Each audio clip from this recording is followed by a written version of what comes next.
Wednesday morning, it's McCollum on Business. I'm Stephen McCollum, and for the next 30 minutes or so, I'm going to get you updated on what's happening around the business world. Of course, we're getting some more information, although there's still a lot of question marks around the Iran and the U.S. kind of agreement coming up here that's supposed to be signed on Friday. Give you a little bit of what's leaking out there that kind of affect the business world. We have a couple of reports out. We're waiting for the Fed decision today, coming out later on today as well. We have some updates on that, at least what the markets and what people are expecting, a little bit more numbers here today as well. Of course, we look at the market watch stocks we're paying attention to, local and national stories you need to know as well, and two food stories today. One, what is the best fast food restaurant out there? Well, it's not who it's been the last 11 years. That'll be up at the end of this first segment. Then later on, McDonald's is bringing something back that I'm not going to lie to you. Just take my money.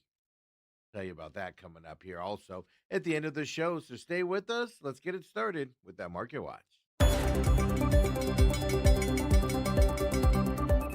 And overall, a good day here this morning. Oil is going up just a tad today. Of course, today the G7 summit's going on over there in France. Trump did say this morning he will go right back to dropping bombs, was his phrase, if he doesn't like Iran's deal when the final words are done. So oil is slightly ticking higher today. Nothing major to worry about as it's getting down into the 70s here. We're getting back down to the pre-war levels, at least at that point. Traders are awaiting the Fed decision, and you can see the markets are just kind of there today as everybody's waiting. We got a couple hours away from that Fed decision being official. More importantly, the wording from the Fed decision. We'll talk about that in the story coming up in a minute. But the Dow Jones is up 211 points right now, 52,215. The S&P 500, well, it's basically even, 0.10 up now, 7509 for the S&P 500. The Nasdaq's down 46 points today. Those chip stocks continue to be volatile. Yesterday there was a sell-off on the chip stocks. Today a little bit of a rebound, but the Nasdaq's still down 44 points here today. And then you've got, of course, the Russell 2K, that small cap index, 13 points up right now, 2962. Bitcoin, well, still stuck in that 65,000 level here, 65,139. And I've been reading about this, and it seems a lot of people took their money out of the Bitcoins, out of the cryptocurrencies. A lot of people put them into more mainstream, like Robinhood, in those types of stocks around cryptocurrencies. But a lot of people also took that money and moved it over into SpaceX with that IPO. So Bitcoin right now is 65,184. Why it's kind of just hanging out in this level as people have put their money into other areas. Not just people, but those big conglomerates putting that money into other areas out there. Stocks that we're paying attention to right now, well, we're going to look at CarMax here today. We told you about Carvana kind of making those moves for dealerships out there to kind of compete with CarMax. Well, CarMax came out this morning, and they're down 5.24% right now, but they delivered an earnings and revenue beat in its first quarter financial report. They reported earnings of $1.31 per share. Expectation was only 95 cents per share for CarMax. They were up at the end of yesterday. Then pre-market this morning, they were up 3.5%.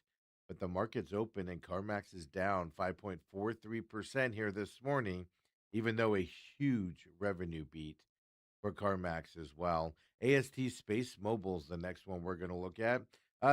Stock's up today, 3.84%. They did something successful yesterday. Well, they announced they successfully launched into orbit 3 new satellites yesterday. It'll continue to build its cellular broadband network in space with those 3 satellites.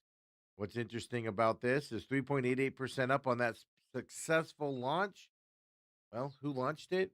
Falcon 9 rocket from SpaceX, which will be our third stock we're looking at here today. It's fourth day here. Today's Wednesday, so third full day starting today. Of course, half day on Friday as well. Well, SpaceX continues its rise here after no down day for SpaceX, even though big sell-off this morning, if you can see the graph. It's big down here today, but 0.60% up right now for SpaceX. They were Falcon 9, which is a SpaceX rocket, was used for that launch of AST Space Mobile. So that means SpaceX, obviously, some success there as well. They're up a little bit today, even though they were up about 3% when the market opened, 0.31%. Obviously, they're going to have a down day at some point here with what they've sold to get up to this since they've been on the market. Will today be the day that SpaceX turns? Will kind of be the question. Stocks we're paying attention to when we come back later on. Well, Lazy Boy, everybody's favorite recliner out there. Lionsgate Studios, a lot of talk about mergers in this field. Warner Brothers Discovery, obviously, with Paramount Skydance. We'll talk about Lionsgate Studios, and then Oracle in the news as well.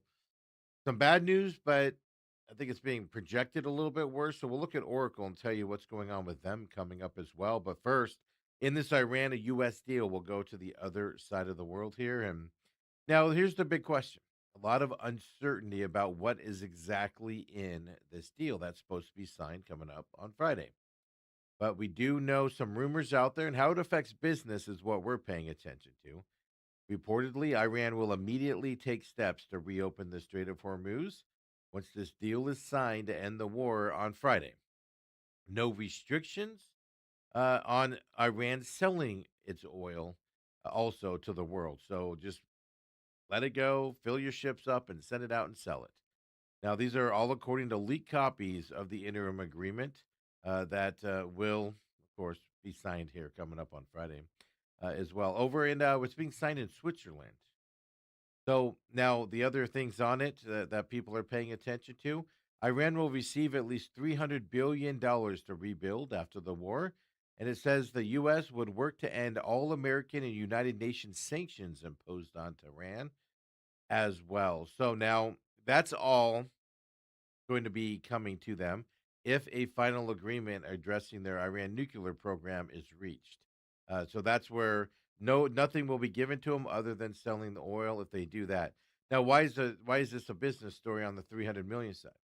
Well, obviously, the idea is Tehran gets this money, and it'll be from their partners over there, from what we've read so far, the surrounding countries, is that they're working with people there and getting business. It's hard to attack your business partners out there. So that's kind of the idea behind that. But reportedly, Strait of Hormuz and Iran flooding the market with their oil again coming up here, obviously, drive those energy prices down. Now we'll have to see because it's being tightly wrapped here on what's exactly in this agreement coming up on Friday as well.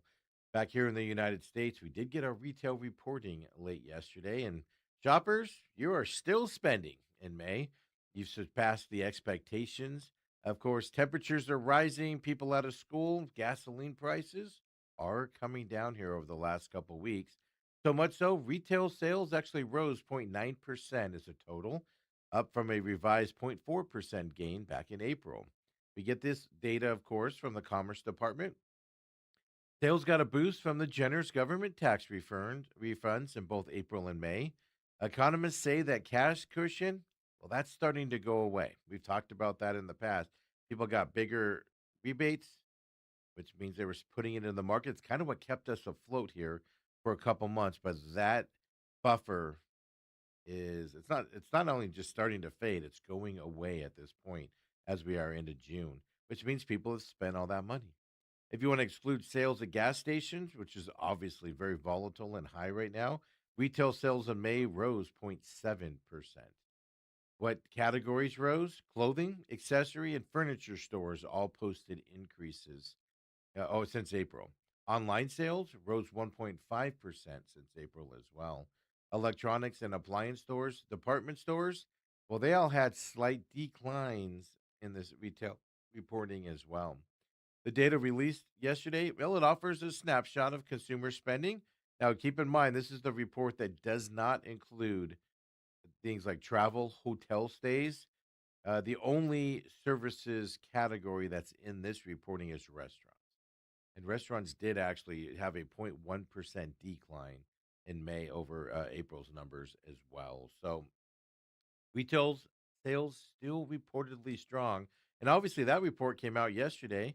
right in the middle of the Fed meeting, on top of all the data points that they are looking at. And then we're finding out this morning that total mortgage application volume did fall 3.8% last week. That was compared, obviously, to the previous week. We get these numbers every week from the Mortgage Bankers Association.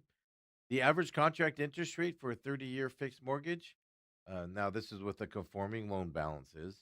The anything 832,000 or less, well that mortgage rate remained unchanged at 6.60%. The points did remain unchanged from 0.63, including the origination fee. These are all with loans with a 20% down payment for the comparison here. That's what they normally look at. So it's still up there in that 6.60%, although unchanged for this week. Applications to refinance a home did drop 5% for the week. They were 17% higher than the same week just a year ago. Last year at the time, mortgage rates were nearly a quarter of a percentage point higher at the same exact time. Now, applications for a mortgage to purchase a home, they actually fell 3% for the week, but they're also 3% higher than the same week 1 year ago. Obviously, if the interest rates are quarter point lower than a year ago, 3% higher in investing, even though it is still a low number. Home buyers are still dealing with not just the high interest rates, but lean supply, high prices, continued uncertainty over economy and inflation, all affecting this housing market. Interesting enough, we've already seen interest rates go down a little bit. Well, it's basically remained unchanged over the last week, I should say, but they are moving a little bit lower this week as well, according to a survey from Mortgage News Daily. As we're sitting here on Wednesday, so the lowest level since May 14th is what mortgage rates are right now as well. So what's happening? Treasury yields and the mortgage rates, they're mirroring the fall of oil prices, with everybody reacting to the potential end of that war in Iran. So as oil prices go down, we've seen that with the reportings. Oil prices kind of right now, energy prices controlling this market. And we're seeing that move here as well. So as farther oil goes, hopefully mortgages go down. And then we just need inventory to pick up. On a side note, I did see the government right now, or the Senate, I believe it is, are looking at ways to stop large investors from buying homes. They're going to limit how many homes a large investment company can own, which of course help supply out there. So that's now kind of becoming a thing over in Congress as well. And I saw that blurb pop up this morning on the hot stories sheet that I get. And now the Federal Reserve, they're meeting right now. They're expected to hold interest rates steady later today at the end of the first meeting, chaired by their new chairman, Kevin Warsh. Now, the new policy statement and economic projections, that's going to be the most watched thing today. And we're expecting them to basically reflect growing concern about the inflation that is happening out there.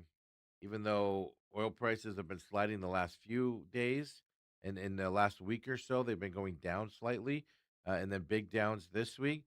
A lot of question marks on that 4.2% interest rate we saw on the producer side and 3.8 on the consumer side with those reporting.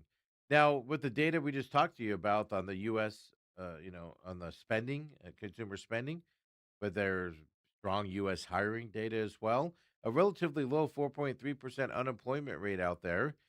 All showing these mixed signals on the market. We talk about that a lot here on the program. They do expect the Fed to remove language from its policy statement about, quote, additional adjustments, unquote. That's been in the language they have used. So what they're saying here is that that line has been used to indicate likely further decreases in borrowing costs. They're expecting that to be removed here, and what they're expecting is with the strong retail sales, the strong jobs reporting, the strong employment data, the low unemployment rate, they're expecting that to be removed, and we're not going to know what the market, what the Fed is thinking in terms of cuts or increases coming up later on. That's kind of the expectation out of the meeting. The Fed's rate decision, policy adjustment, and updated policymaker projections. Well, 2 p.m. Eastern time is when that'll be out today. About 11 o'clock is when we'll know for sure.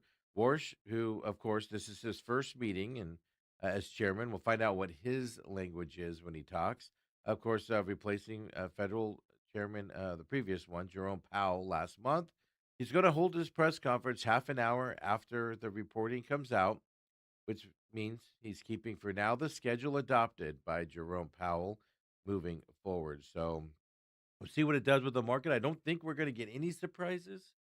Hey, but we'll have to, of course, wait and see what's coming up. And folks, got some bad news for you out there. Well, not really bad news, but it's food related. And for the first time in more than a decade, about 11 years, folks, Chick fil A is no longer the top rated quick service restaurant in America. Been surpassed. And I'm more insulted by who they've been surpassed by, personally. You might feel different, but the American Customer Satisfaction Index, ACSI, it rates eateries based on thousands of customer surveys. Recent experiences, with the major change is kind of what they rate on. And 16,464 respondents. Well, Chick fil A no longer in the lead here, and it's held an 11-year run as well, as I told you. Who won? Who's second? Who took over? I should say from Chick Fil A. Yeah, Jersey Mike's, the sandwich shop. Really? That's what does it? Well, Jersey Mike's was commended for its freshness, food variety, and even its value. I have to check it out because I'm not a big sub fan, but every once in a while you want one, and Subway's just not it anymore. So if Jersey Mike's got an ACSI rating of 84 out of 100, they just barely edged out Chick fil A by 1 point as well. So they added 238 net new locations in 2025, Jersey Mike's did, and they cleared $4.2 billion in sales. So here's where we stand now. So Jersey Mike's is number one. Chick fil A is second on this list, just 1 point apart. Then a couple parts a little farther down, you got Jimmy John's. Panda Express is next on the list. KFC, Papa John's, Pizza Hut. Yeah, they pizza just sold off because Pepsi. I've read some PepsiCo or excuse me, some Yum Brand stuff on Pizza Hut on why they needed to unload it. It's like couldn't work with it, really? Domino's, by the way, is next up. Then you got Raising Cane's, Starbucks, Subway, Burger King, and then Culver's, Dunkin', Little Caesars, rounding out the top 10 there as well. Or was that top 15, if my math's correct? So those are your favorites. Interesting enough here. They do go into other things, but obviously, I gave you the top 15, but the top five chicken spots, if you like chicken, Chick fil A, KFC, Raising Cane's, Wingstop, and then Popeyes on that list.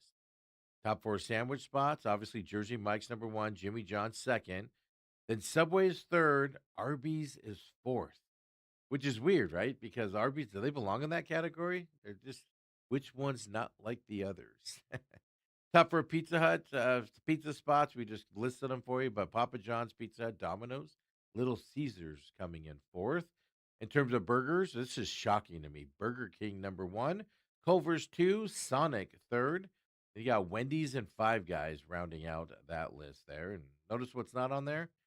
McDonald's. Kind of shocking. Now, Texas Roadhouse and Longhorn Steakhouse, they tied for the top sit down spots. They both had ACSI scores of 82. Now, they both included a 1 to 2 percentage point decrease for both of those companies, but they're still number one and two. Then you got third place, Olive Garden. Hey, when you're here, your family. They were at 81. And then after that, everything dropped into the high 70s. Big drop off. Applebee's, Chili's, Cracker Barrel, all in those high 70s as well. Now, interesting enough, they did some other testing on reliability of mobile apps. How much downtimes, crashes, lags, didn't work right. Well, actually, mobile apps saw significant gains for everybody out there. In 2026, customer satisfaction with mobile apps, they went up from 12%, went up about 12%, I should say. It went from 78 to 87. And website and mobile app quality satisfaction both went up by 4%. So these places are getting better with their apps and their, of course, online ordering processes, which a lot of people do as well. So who are the top 15 full service restaurant chains? We told you Longhorn and Texas Roadhouse tied at 82 on their score. Then Olive Garden at 81. Applebee's had that 79, Chili's 79, and then Cracker Barrel 79 as well. Applebee's has no business being in that level of the list there, to be honest with you. Golden Corral, old big staple around these parts when I was a kid, 79 for them. Outback Steakhouse, 79. Cheesecake Factory had that 79 listing as well. Then you get into Buffalo Wild Wings, Red Lobster there with a rating of 78, along with Red Robin. Yum. Denny's, which I was stepped into a Denny's earlier this week or end of last week for the first time in a while. Good. It was good. 77 for them. Then IHOP has a 76 rating. And then First Watch, that breakfast and lunch place at 72 for sit down restaurants out there. So there you go. You eat at these restaurants you haven't been to a while. So I'm going to have to try Jersey Mike's. I know I'm not a Jimmy John's fan. I just ate Jimmy John's a lot when I was in the corporate world. Everybody just, oh, what sandwiches do you want? It was all right. I have to try Jersey Mike's if it's fresh. My problem with like Subway is when they went private equity, the freshness went away. All recycled, yucky lettuce, yucky tomatoes, etc. Maybe I'll have to go try a Jersey Mike's when I get that craving for a sub as well out there. So, do you agree with those ratings? Like I said, my biggest one is Applebee's. Does not belong on that list at all. Let's see. The Kobe chimes in and says KFC over Bojangles. What? That's the other side. I don't think Bojangles is a big enough chain to compete with those bigger guys out there as well, right? Because you got size issues here and things you got to worry about out there. But I agree, Bojangles. Got to pay attention to that. As we have one at least one of those here in the valley now, I believe. It's now opened up. But when we come back here at McCollum on Business, don't forget McDonald's is bringing something back. They're not on that list. They're bringing something back though that just take my money. I've got to go check this out. My mouth is burning right now just thinking about biting into this. I'll tell you about that coming up. But first, we got some local stories, some SRP announcements with some battery stuff coming up their way, and there's some other stuff out there. Oh, Autumn says Jersey Mike's has drive-thrus too. That's even better. So I don't have to go stand in line inside. I'm gonna have to try them out. I've been hankering for a sub lately. I'm just refused to go to Subway. I think it's turned gross out. I'm about to try Jersey Mike's. But wait till you hear this story later on McDonald's coming back. Come on back. It's McCollum on Business, Wednesday edition.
We're back here, McCollum on Business. Appreciate you joining us here on this Wednesday morning. Of course, live 7 a.m.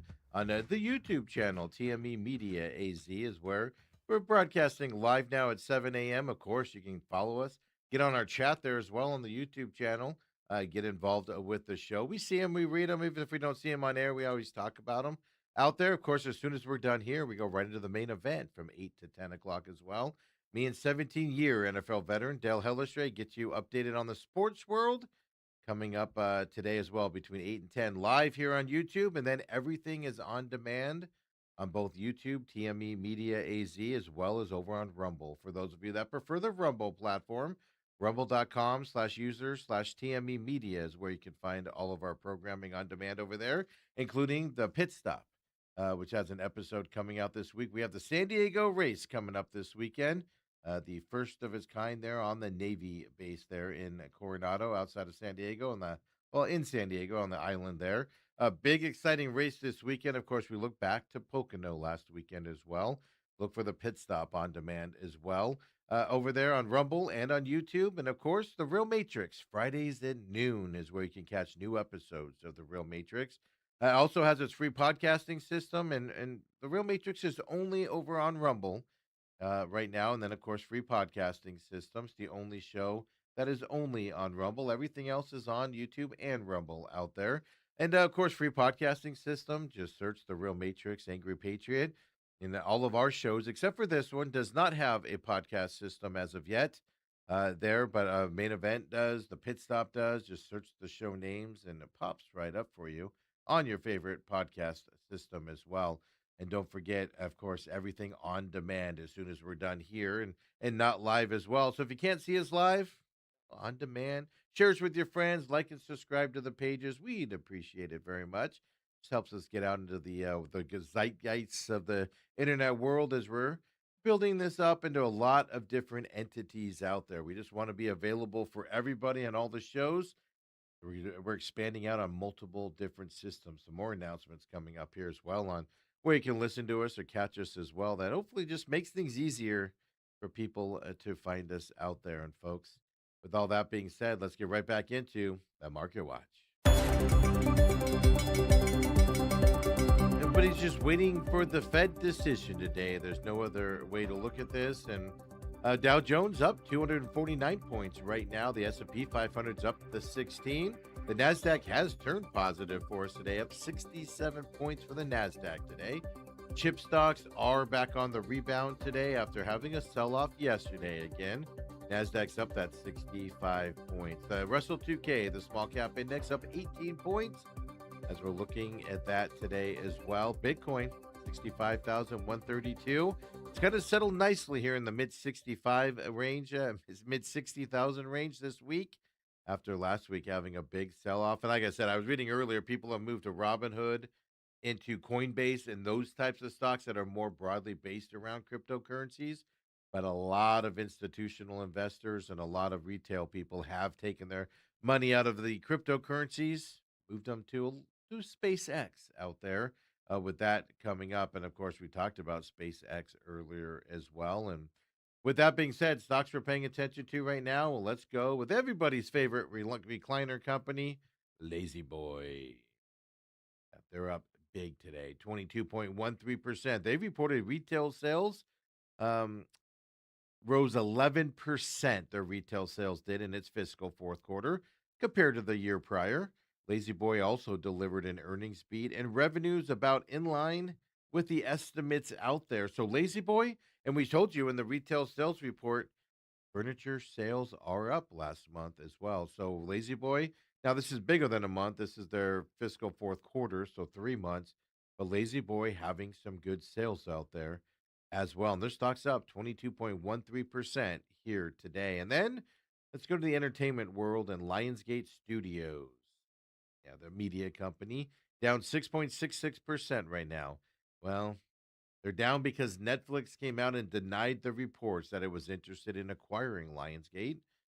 Well, the stock yesterday, as the day went on, this was one of those stocks to pay attention to in the middle of the day.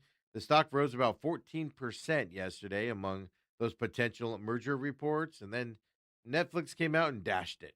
Nope, we're not interested. 6.66% down with the dashing of hopes there from that Netflix as well.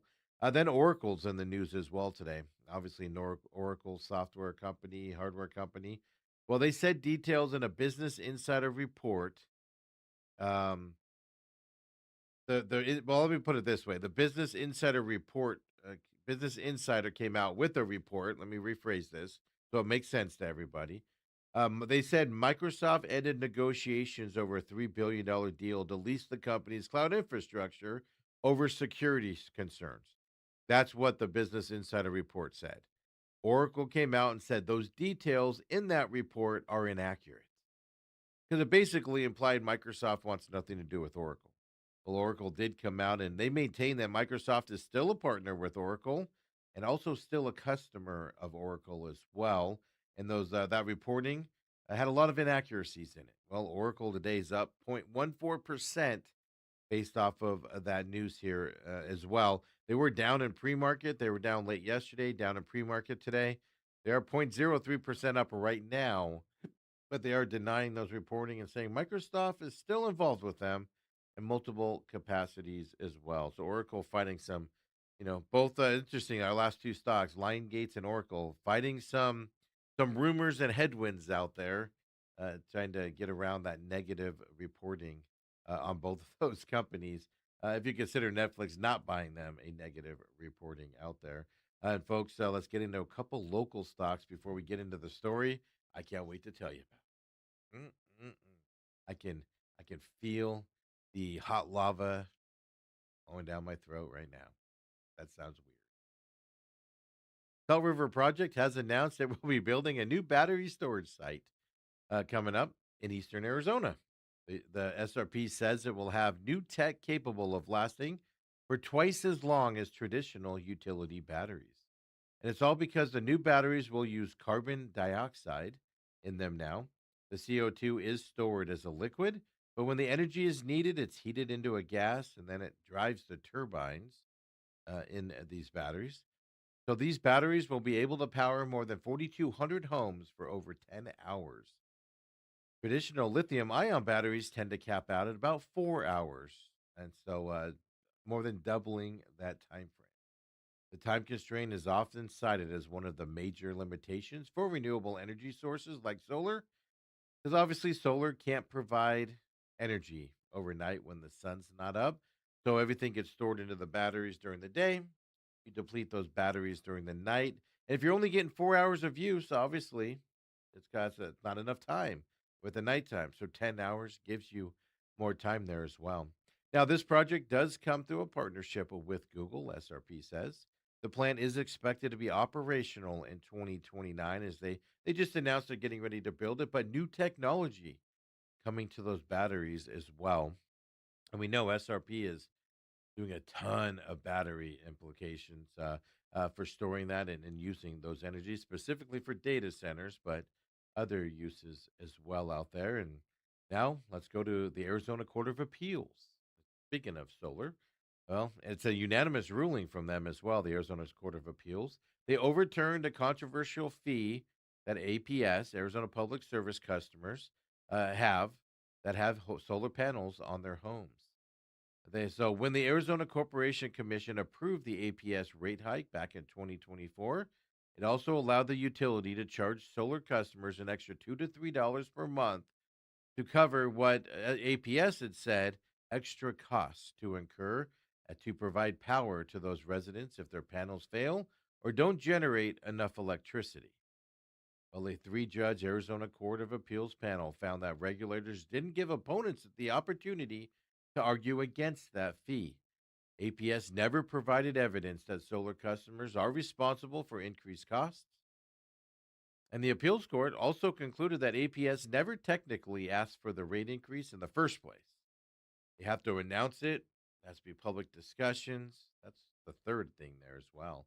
They say APS had sought an across the board rate increase for all customers instead of, and then they didn't get into that specific solar one.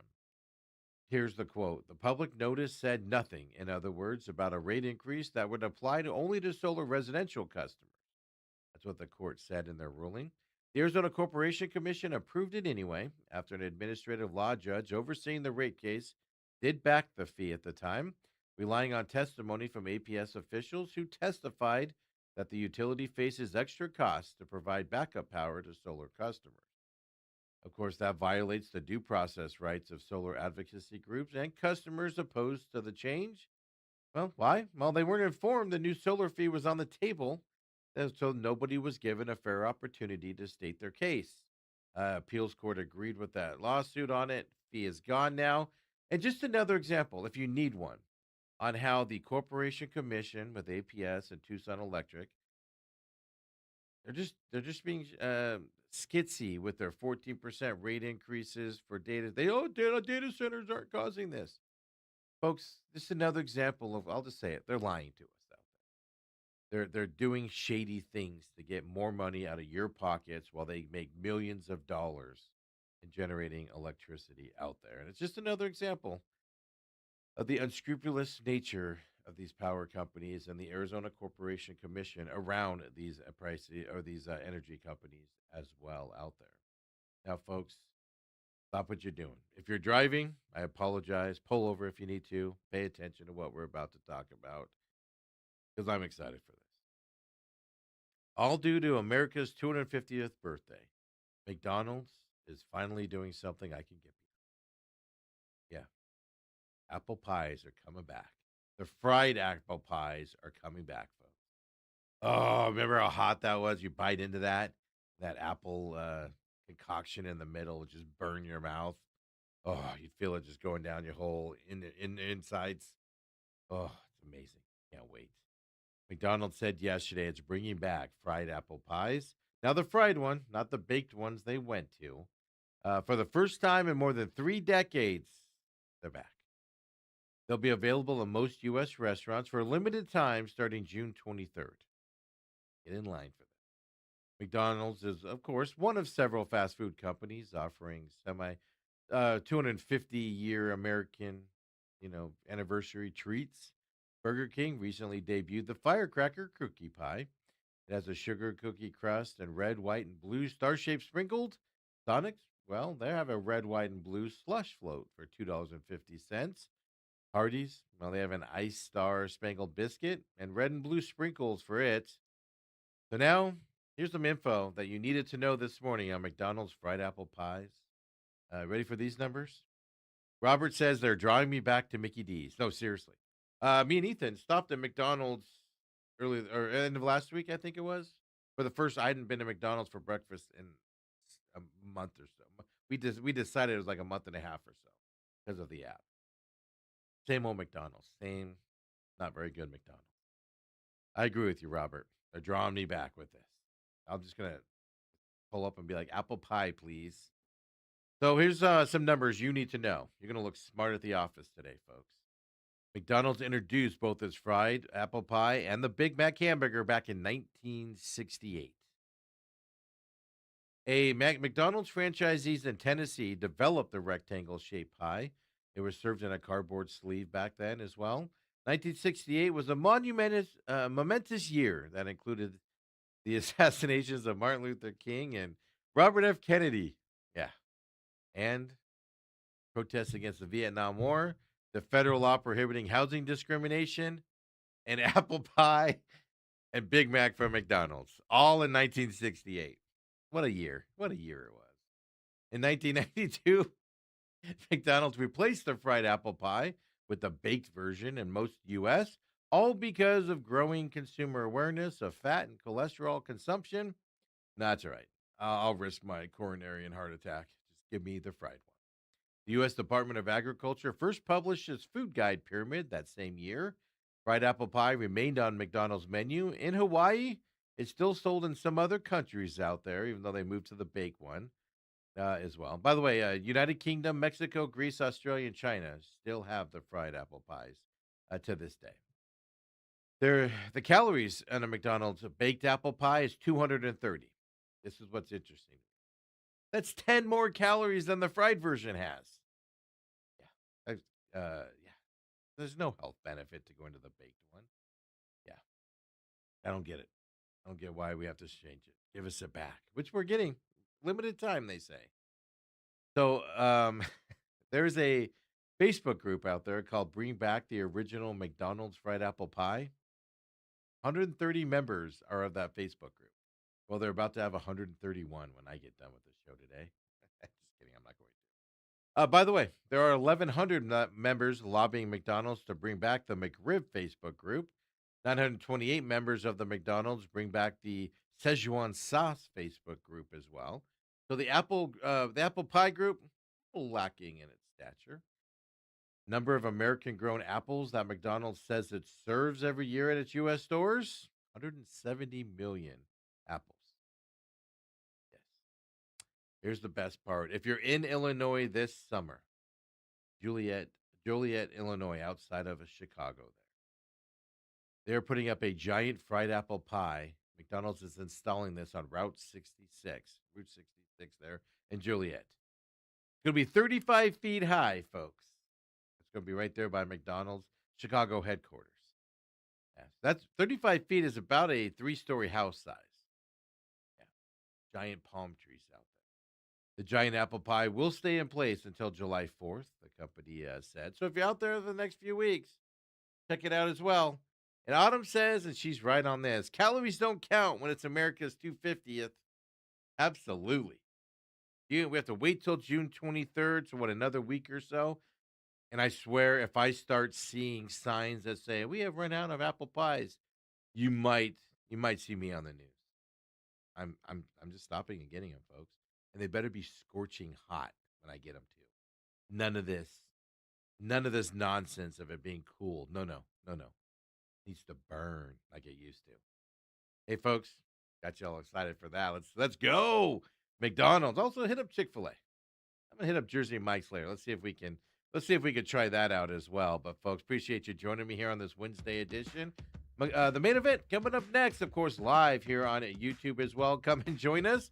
Appreciate it very much. Join us on the comments there. Of course, we have the text line 623-252-6670. All of the fun stuff out there as well. So come and join us. Everything on demand on YouTube and over on Rumble as well. Well, we'll see you there, folks. And we'll see you on the main event here coming up in just a few. Have a great Wednesday afternoon.